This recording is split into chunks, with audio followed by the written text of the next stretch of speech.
I just thought it would be fun to share like 10 things I wish I knew about OT before I started working as an OT. Hi there, welcome back to my channel. If you're new here, my name is Sheila and I'm an occupational therapist and certified hand therapist. And on my channel, I share a bit of lifestyle, cocktails, and all the fun stuff and a little bit of things in between. I realize that I have been working as an occupational therapist now for 10 years, which I can't even believe myself, but I figured it would be fun to share like 10 things I wish I knew about OT before I started working as an OT. So, you know, just some things I've learned along the way in my career, which, by the way, I cannot believe it's been 10 years. I remember my first job out of OT school, I met one of my co-workers turned mentor and friend, and she was like, oh, I've been practicing for 7 years. I was like, that's a lot. That's a lot. And now I'm at 10 years and it doesn't feel like it's been 10.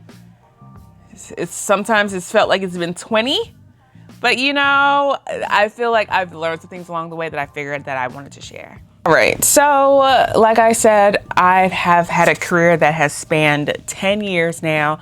I've worked primarily in outpatient where I've worked with the ALS population. I'm certified in LSVT Big. I'm also a certified hand therapist, and I actually worked as part of our concussion team where I did vision rehab as well. So I've done a little bit of everything, but I just fell in love with treating hands. I'm trying to pull up my notes. But yeah, I remember when I was in school, I had no concept of what it is I wanted to do. So I decided, you know, I knew I didn't really care to work with children, truthfully. And I would just never forget that one of my professors was like, we were in our peds class, and she's like, raise your hand if you're interested in peds. The majority of my classmates, I think it was a class of like 51 of us, the majority raised their hands. And I was like, I know I don't want to do that. And she was like, you know, for those of you that decided you did not want to raise your hand, it's probably for the better, because if you do not think you want to work with children, you probably shouldn't. And that has stuck with me to this day. I can tell you that I can figure out most things. So I think one of the 10 things that I have learned is that for the most part, you have earned your degree in being creative and being a problem solver. You can figure out most things. However, peds, I don't know. I feel like if you don't have any interest in children, you probably shouldn't be working with them. Number one on my list is that documentation will absolutely be a bigger deal than you realize. So no one prepares you for just how much of your day is consumed by writing your notes. Especially in outpatient hands, I have been in very high acuity, very high volume clinics because I've worked as a travel therapist. And there are many days you will look up and you'll be like, it's the end of the day. I have made splints, I have done everything but my notes. So I feel like documentation is incredibly important, but I feel like you don't really understand the magnitude of documentation and how intense it could be. The second thing that I've learned in my 10 years as an occupational therapist is that you absolutely learn by practicing and doing more so than by the things that you read and learn in school. After studying for the CHT, which by the way, I studied for about a year for my CHT. And I truly and honestly feel that even though I had 3 years of experience under my belt, about, I think it's 4,000 or 5,000 hours of practice that you needed to sit for the exam, I still feel like I truly didn't really say that my patients improved until after I worked as a traveler, because I just worked with clinicians and therapists that had between them maybe 40 years of experience. So you just really do not know what you don't know, if that makes sense. And I was someone that I was going to at least 1 or 2 conferences a year. I was constantly learning, taking CEU courses. You really just know more as a clinician once you're exposed to other clinicians, and whether they're occupational therapists or physical therapists, et cetera, et cetera. Especially as a new grad, when you come out of school, you're going to be like, wow, I'm seeing so many new things. I personally feel like I didn't really know what I was doing until maybe year 2. And even then, you do not know everything. Even after studying for the exam and having experience, I feel like I didn't really hit my stride in my career until maybe year 6. Maybe year 6. And I say that as someone who, like, I came out of school, I wanted to do a little bit of everything. I wanted to see everything. I wanted to do a few things. So, you know, I feel like I'm a upper extremity specialist where I'm treating the hands, wrists, elbow, and shoulder. But even then, I still feel like there's still so much to learn. So that's something that I was just under the impression once I get this degree, this very expensive degree, by the way, I was like, all right, I could see a little bit of I could see everything. Can you treat these things? Yes, but you're only going to get better with time. And when I say getting better, which is my third point, I believe, I feel like you really learn by doing. School gives you the foundation of being an occupational therapist. And I feel like you probably just know enough to make sure that, you know, you may evaluate and you may treat. But, you know, in terms of my patients getting better quicker, that did not happen until, I don't know, year 4. Yeah. And like your patients, like they're okay. And you're like, okay, cool. But in terms of my patients getting better faster, being able to be efficient, being able to be in a clinic where I'm seeing walk-ins and they're all post-ops, that's not going to be something that you can do straight out of school. So definitely your experiences that are going to be everything. One thing that I wish I knew is that switching settings is more challenging than you're led to believe. So as someone in outpatient hands primarily, I've been on the side of being responsible for interviewing and being responsible for who actually gets hired. And there are certain things that I look for and my colleagues like to look for. It's like if someone has never treated this population, it's not that we'll pass over someone, because you can definitely show that you have like an interest, you have maybe like fieldwork experience or observational experiences. There's certain things that can get your foot in the door, but honestly and truly, like it's not as easy as people will lead you to believe. And absolutely, with the degree in occupational therapy, it's very versatile. You can do non-clinical work. You can work as an occupational therapist in so many different fields, in so many different settings. However, sometimes it can be a heavy lift to pivot, especially if you have a lot of experience in one setting to another. And is it impossible to switch? Absolutely not. But it's not just like, oh, you just interview and you're getting a job immediately. So that's something else that I feel doesn't get communicated enough. Something else that I did not realize is that you're going to get referrals all the time.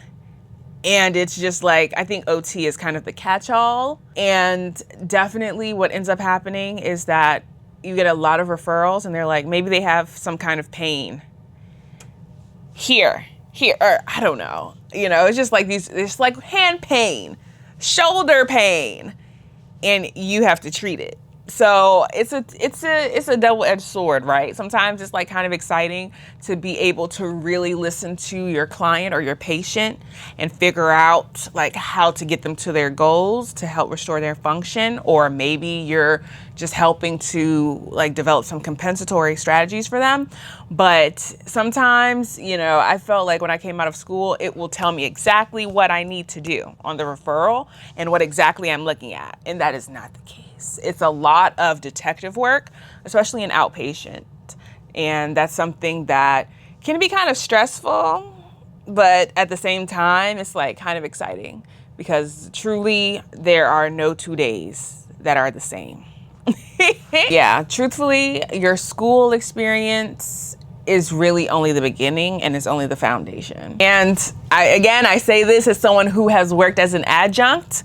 That is not a critique of schooling.